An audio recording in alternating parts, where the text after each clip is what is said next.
in the heart of ancient Babylon, where golden spires pierced the heavens and the hanging gardens whispered secrets, there lived a king whose greatest strength was also his fatal flaw, his unwavering trust in those around him. Among his inner circle was Marduk, his childhood friend turned royal advisor. They had grown up together, shared secrets, and fought battles side by side. The king trusted him more than his own shadow.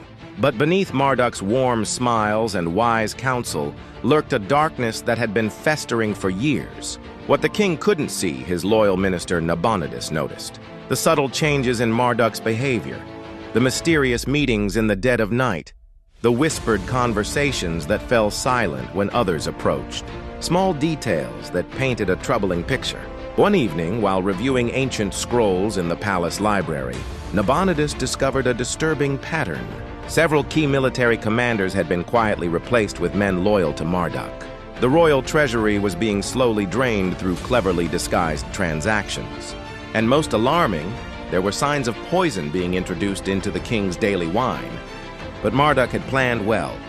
When Nabonidus tried to warn the king, he found himself accused of the very betrayal he was trying to prevent. The evidence against him seemed overwhelming.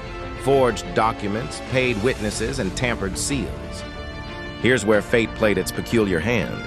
On the night before Nabonidus was to be executed, a servant girl overheard Marduk speaking to his conspirators in the palace gardens. In his moment of perceived triumph, he had grown careless. The girl, whose mother had once been saved by Nabonidus's kindness, risked everything to help expose the truth.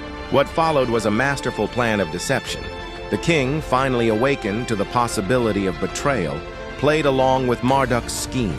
He pretended to fall ill from the poison, allowing Marduk to think his plan was succeeding. But as Marduk moved to claim the throne, thinking his old friend was dying, the trap was sprung. In a dramatic turn of events, the king rose from his deathbed during the coronation ceremony. The servant girl's testimony, combined with evidence carefully gathered by loyal guards, exposed Marduk's treachery to the entire court. The man who had plotted in shadows was now revealed in the harsh light of day. Justice in ancient Babylon was swift and severe. Marduk and his conspirators met their end at the executioner's blade, their names forever struck from the royal records. And Nabonidus, the loyal minister who had first seen the signs of betrayal, was elevated to become the king's most trusted advisor. They say the gardens of Babylon never bloomed brighter than in the years that followed, as if the very earth itself celebrated the triumph of truth over treachery.